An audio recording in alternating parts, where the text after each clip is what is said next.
Nobody knew it was there. The family had lived in that house for years. They had walked over it every single day.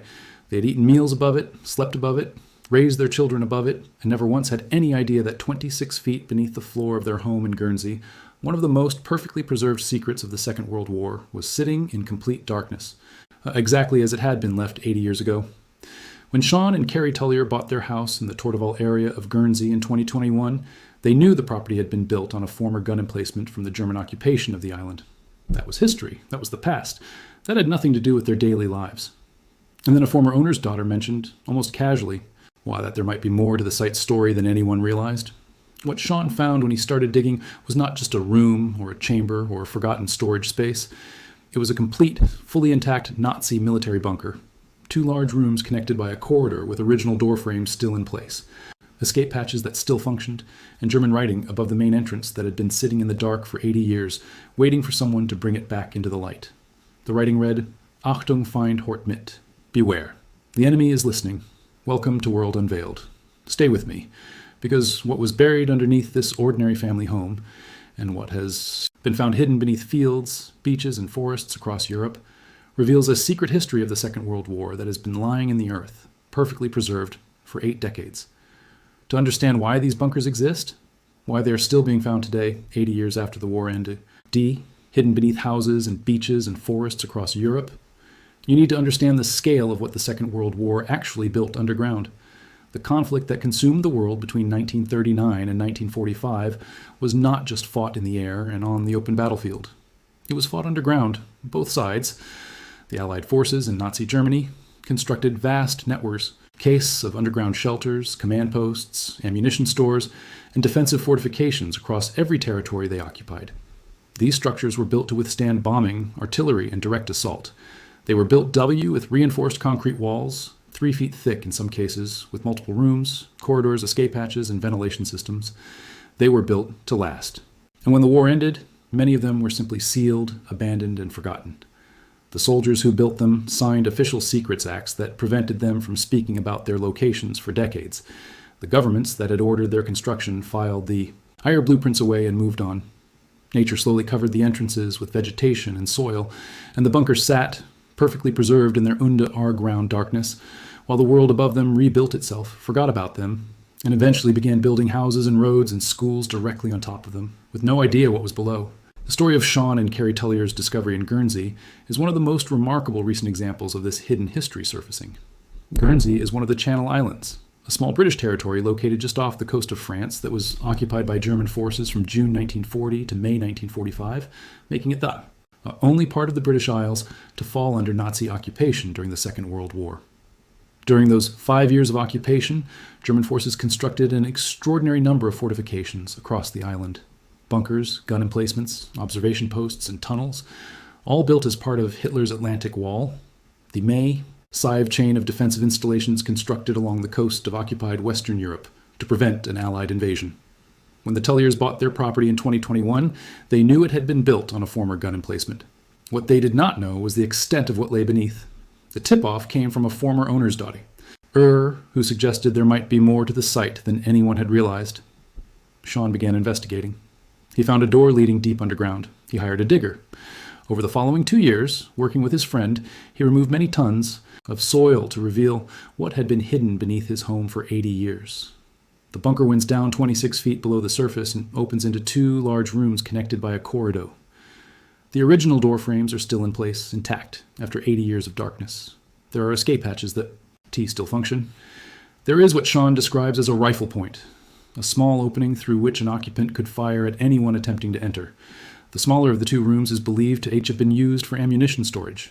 The larger contained beds and a table where German soldiers would have slept and eaten during the occupation. And above the main entrance, carved into the concrete in the darkness, 26 feet underground, those 8 words in German that have been waiting there since 1945. Achtung Feind hort mit. Beware. The enemy is listening. The Guernsey discovery made headlines around the world in the 80th year since the Channel Islands were liberated following 5 years of German OCC occupation. But it is far from the only hidden bunker that has surfaced in recent years. Near the D-Day beaches of Normandy in France, 2 enormous Nazi bunkers were discovered that had not seen the height of day in 75 years. These bunkers are part of a complex known as the Mazy Battery. located approximately 2 miles inland from Omaha Beach, one of the most famous and bloodiest landing sites of the D-Day invasion of June 6, 1944. When the Maisie Battery was operational, it housed 14 huge guns, including 150mm howitzers, and was one of the largest German defensive positions in the entire D-Day landing area. American Army Rangers captured the site after fierce fighting, and then, because the records of what exactly had been built there were either incomplete or classified, and because the land was privately owned and not accessible for decades, the deeper structures of the battery were sealed and forgotten. When explorers and researchers finally gained access and began excavating, what they found inside was described by those who entered it as frozen in time. Each of the 2 large bunkers areas contained 3 or 4 large rooms, connected by hallways, with staircases leading between levels. Inside, gas masks, ammunition, Nazi helmets, the remains of equipment that had been left exactly where the last German Sol Dyers had placed it when the Americans overran the position in 1944. Evidence on the ceilings showed that the bunkers had been burned, either during the firefight to capture the site or immediately afterward. Walking into those rooms 80 years later meant walking into a space that had been sealed since one of the most significant days in the history of the 20th century. In Scotland, forestry workers carrying out a routine survey ahead of tree-felling operations stumbled upon the entrance to a bunker that had been completely missing from official records. This Bunker H had been built for what Churchill called his secret army, the auxiliary units, a specially trained force of civilians and soldiers who were prepared to conduct guerrilla warfare against German forces if a Nazi invasion of Britain had succeeded. Over the course of the Second World War, auxiliary forces dug 500 secret bunkers across Britain. These hideaways were accessed via a hatch entrance and could be exited through a rear escape hatch in an emergency. Measuring approximately 23 feet long and 10 feet wide, each bunker W has stocked with enough weapons and supplies to last around 5 weeks, and was equipped to house at least 7 soldiers at a time. Their locations were classified at the highest level. The men who built them signed the Official Secrets Act, which prohibited them from speaking about their assignments for decades. Most of the specific locations of these bunkers have been lost to history entirely. The men who knew where they were died without ever being allowed to reveal that information publicly. The Scotland discovery happened because one of the forestry surveyors had played in those woods as a child and had a vague memory from more than 40 years earlier of visiting a bunker in the T area. With only that uncertain memory to guide them, he and his colleagues searched through head-high bracken until they stumbled on a shallow trench leading to a bunker door. Only a small opening remained accessible, but through it, they could just make out the blast wall and the darkness beyond. The bunker had been sitting there, completely hidden, completely forgotten by everyone except one man's 40-year-old childhood memory since the Second World War ended.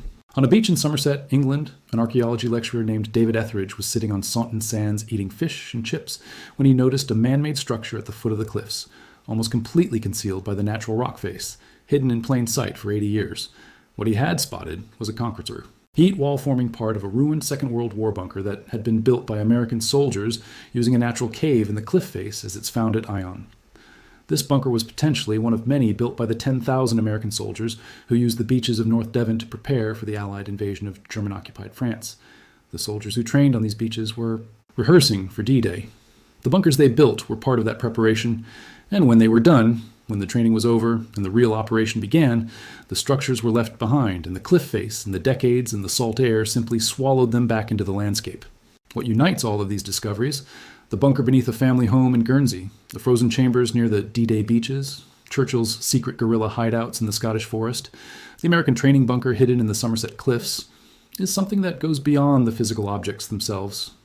Each of these structures represents a moment when the world was different from what it is today, when the Channel Islands were under Nazi occupation, when the beaches of Normandy were defended by 14 massive guns aimed at the Allied fleet, when Churchill's government was secretly training ordinary British civilians to fight a guerrilla war if the Germans arrived on English soil, when American soldiers were practicing on English beaches for an invasion they hoped would turn the war around.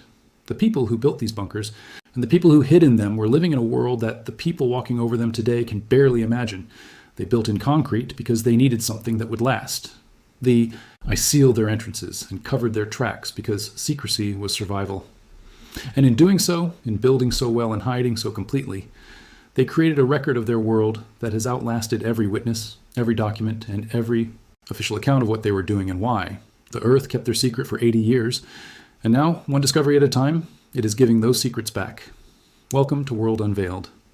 The war ended 80 years ago, but beneath our feet, it is still waiting to be found.